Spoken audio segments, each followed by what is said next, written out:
Hello, I'm Mark, I'm Casey. and today we're going to talk a little bit about Autopilot in one case, as well as FSD, and how courts are going to deal with the coming litigation that we can see that is coming our way. But first, let's roll that title.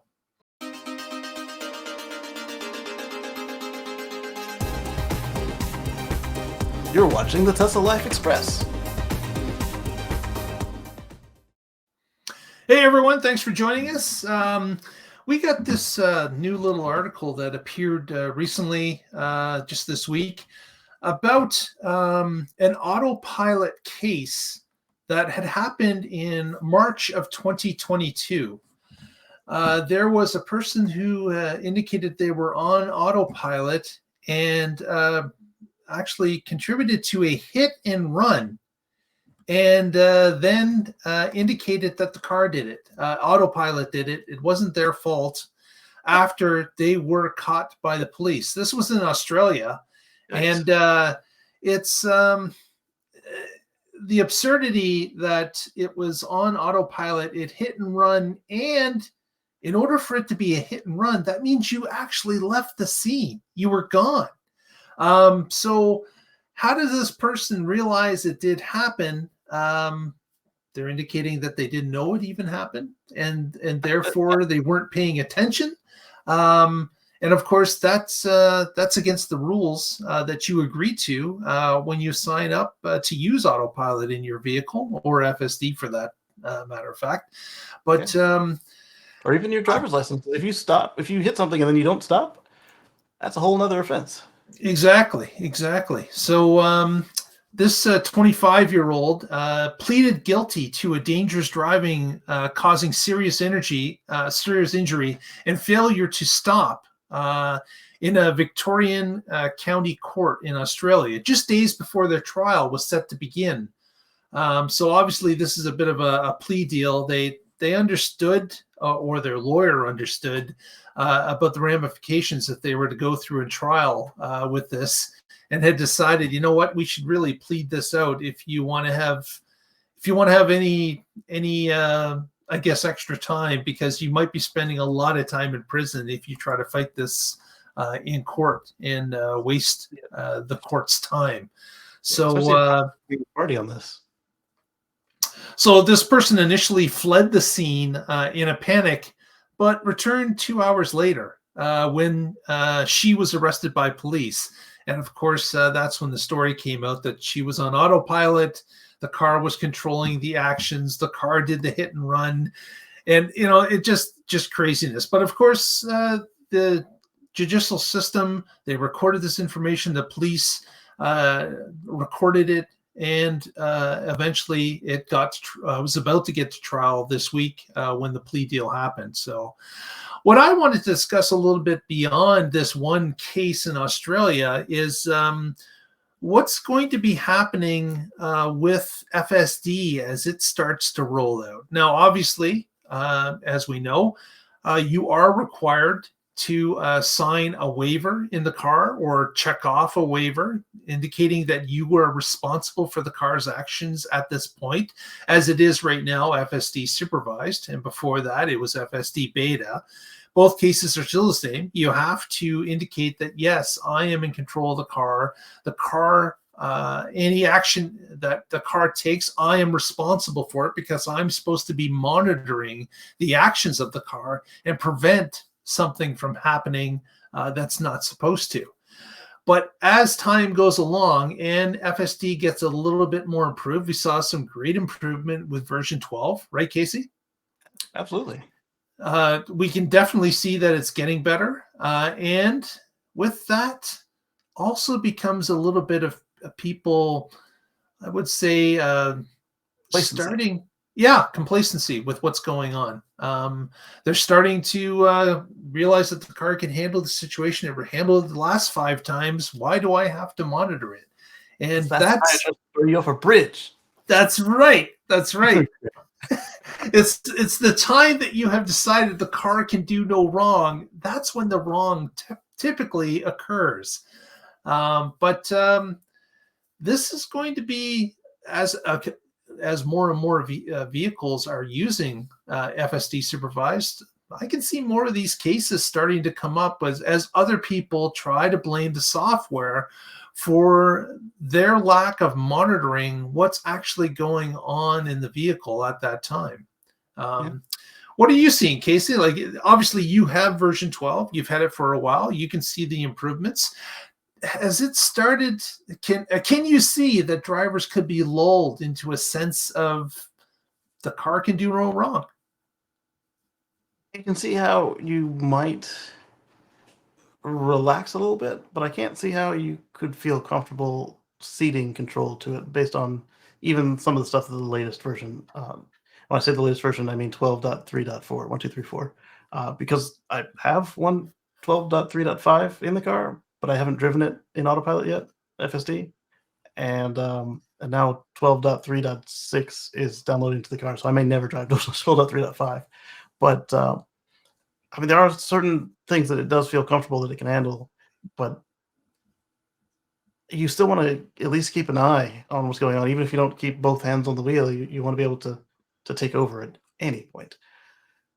And we're seeing other people try to use this "oh, the car did it" excuse, and it gets even weirder. Like about 6 years ago, I was in a collision, and the other person hit me, and I still haven't discussed much about this because it's not done yet. 6 years later, uh, but it was amusing to me that on the appeal, the opposing lawyer tried to say, "Oh well, that car has autopilot; it can drive itself," and the judge stopped him right there. She said, "So the computer made your client ram my client, ram the other guy." She was like incredulous, and I was glad that that judge was not uninformed about technology because she was able to just get back on subject there. But the point now, obviously, that anybody's looking for an excuse to blame Autopilot for stuff. Yeah. And this is only going to get worse before it gets better. And it's like my wife and I always say, if you're a stereotype of something, you want to do better than the stereotype. That way you don't get blamed. And so if you've got these cars, you want to make sure that not only are you making sure that it's keeping you alive, you want to make sure that that you're not giving them ammo to the these things are dangerous. The people are oblivious. All those other things they try to unload on us. I think it's going to be tough, certainly under the current Autopilot supervised, and of course the previous Autopilot beta, for anyone to blame the car because, of course, they're confirming the waiver that they've activated it with, that they are responsible for all of this. So just as this person almost went to court, I'm sure the lawyer was saying, listen, you've already signed the waiver that said that you were responsible for anything that happens with the vehicle. It doesn't matter what the vehicle did. You signed a waiver indicating that it was your fault because you are not monitoring the system. It doesn't matter what the system does. Right. Plus, if you let that get to trial, Tesla's coming in with a book like this, and they're going to thunk it down on the desk, and they're going to flip through all of your logs at 25 seconds before the incident this happened, at 5 seconds before the incident this happened, at 3 seconds after the incident, the driver finally released the accelerator pedal. You're toast if Tesla comes to court on this. And we've seen this with the Autopilot and FSD deaths, where the one guy the Washington Post tried to steamroll them with. Elon pointed out that the software wasn't even installed on the car, so he couldn't have used it. And then the Apple engineer who had the bad area, and he indicated the car has trouble with this. And then a week before his tragic death, a human pilot on like a Camry or something ran into the same spot.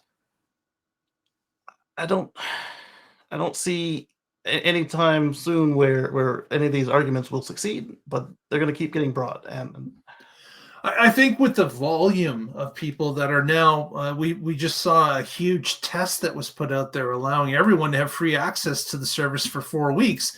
Then we saw a reduction in price for the not only the monthly fee, but if you were to buy it outright. So I would suspect that Tesla's going to see an influx of people that have bought or rented the FSD because they were impressed with what they saw during the trial or the test. But I guess the question is what type of Tesla drivers these will be. Are they going to pay attention? And of course, the more you add to the pot, you're going to have the fringe element, the percentage of people that just don't care. They're not paying attention. They're not reading what they're selecting and checking off on the waiver that they're agreeing to when they're using. I saw it in Connecticut with the iPad strapped to the windshield, watching a TV show while the car was driving, and Yeah. he should pay attention. That was scary. It's amazing. And of course, if I could deliver any type of a PSA to the people watching this, is that if you're using FSD in any way, shape, or form, pay attention, because the car can act differently in a situation that you're expecting it to act normally. And it only takes the 1 out of 100 times for it to make a zig when you're expecting a zag, which is, can cost you certainly dollars and cents, and it can cost lives too. So certainly you're going to have to, you've agreed to monitor and pay attention to the vehicle, and you're going to have to. Do not be lulled into sleep. That the vehicle is always going to make the right decision. Until this becomes a full level 5 system, you're responsible. You've signed off on it, and any damages are going to be charged to you. So for goodness sakes, always be alert. Yeah, look at Mercedes and Honda. They have level 3 systems on certain roads in certain conditions. Blah blah blah. These requirements will have to be met. Once you meet all 50 of those requirements, they will allow you to look down at your newspaper or whatever while they navigate bumper-to-bumper traffic for you on their insurance. However, if any of those conditions get violated, the car is immediately going to summon you to come back to drive. So you can't even sleep in those cars where you're on somebody else's insurance. And yeah. Can you imagine being completely distracted and the cars just take over? And all of a sudden you're waking up from reading a newspaper in the driver's seat and are being asked to take over a situation that the computer can't handle itself. So it's going to be taxing on you. And guess what? You don't even know what's going on until you start hearing the beep or the rumble in the seat or whatever handoff there is. I suspect that might be why they're so limited, because if they are so low bumper to bumper, blah, blah, blah, and you've got, 2 to 5 seconds or however long they have to get you back in control, maybe this wasn't that the car wasn't capable. Maybe their systems aren't as bad as we laugh at them for. Maybe it was the lawyers and the insurance people saying, hey, if they're going faster than bumper to bumper, they're not going to come back doing the right thing. So yeah, don't use it outside of these conditions. Yeah, and maybe they would have trouble in a court of law to say, hey, this thing tried to hand it over to a person in half a second, and there's no way the person could respond that quickly based on them not having any I guess awareness. Yeah, awareness of what the current situation is. Yeah, and hitting the brakes might be wrong. Exactly. Speaking of hitting the brakes, we also see that the government isn't being fooled by these disingenuous arguments of saying that, oh, the car did it. They are, at least my government is now mandating by 2029 that automatic emergency braking be enabled on every car sold new. So this is going to be a lifesaver, but they're counting on an active, attentive driver being in the car when they activate this AEB. So even then, you still have to be paying attention. Still have to. Yeah, and I'm not saying we can solve this. I'm just saying that more people have to be aware that this is not a level 5 system that you have signed a waiver to. Yes, it's fun, it's interesting, it's amazing in some cases to watch it, how it goes through its decision making and how it handles the obstacles on the road. But my gosh, people pay attention at all times. And certainly enjoy the freedom somewhat to look around a little bit, but keep an eye on what the system's doing, because your life and the life of your loved ones sometimes will depend on it. Yeah, the way I think of it is I have a teenager as a wingman, and they've got maybe 20 hours of driving experience. And so they know some stuff. They know all the paper rules, whether they follow them or not. And so I see a motorcycle coming over here. This is another case that actually happened. A motorcycle's coming over here. And then I see something going on over here, and I'm paying attention to this. The car might stop for that motorcycle over here. Or in the case that actually happened, They were distracted, and the motorcycle over here was the only issue, and they didn't. And it was just like this Australian situation where, tragically, the results are not good. Yeah. We will see with level 4, there's the option, instead of handing over to you, the car can pull over and stop. But that's we might end up skipping that, because what's going to happen at level 5 is the car can handle every situation. But it might be better for them to consider just pulling over to the shoulder and stopping if they're not sure that the driver is paying attention. Right. Or responding. Yeah. But what do you guys think? I'd love to discuss on this. Yeah, and we'd like to hear you, hear your viewpoints. How do you see this happening? Do you think there will be more court cases? Do you think there'll be more challenges against Tesla as time goes along, as this FSD system improves? Is it going to lull people to sleep before they get to version 5? We'll have to see. Will we make the tragic mistake of one of Mark's countrymen? What county is it, or province is it, where if you bring in a self-driving car, you're subject to prison time? Well, yeah, I forget the province that had that crazy rule. But again, it's early days. We've got municipalities that's just less than an hour from where I sit that have mandated that, yes, autonomous cars can operate within the city limits. So we've got a wide variety. It's the Wild West of regulations. Exactly. From 0 to 100. It's anywhere in between. But it's going to be interesting to see how this goes along. But we'd love to hear your viewpoint. What do you think is going to happen as time goes along? Do you see more court cases happening? What are your thoughts on FSD and how it operates currently? Love to hear about it. What do you think will happen if you drive that Mercedes into that province? How will they know? Yeah. Usually just has to be officer, I had it off. It's not operating. The software's turned off. It doesn't say it has to be off. It says it can't be installed. I'm curious how they handle that. Show me the code that says it's installed. Well, it's right there on your screen. Look at that. There's an off button. So guess what? It has to be there. But officer, I'm in this province. I can't even turn it on. Sorry. What do you think about that? I'm sure that's got to get appealed and overturned, because that's. I am sure. Again, early days, but everyone's going to have to start dealing with it. It's coming, so we will see. With that, I will think we will pass the baton here and end the show. But we'll be back and running on the live show Wednesday. Please join us there. If you haven't already, please give us a thumbs up. Press that subscribe button. Help us out. Join Casey on his channel on Sundays, which is already passed, but set it up for next Sunday. It's available. So he's doing this great custom build that he's going to be embarking on, and I'm sure you're going to be wanting to be following his progress on that project. With that, use the system, because you can't turn it on when there's a trailer light attached. There you go. You're safe.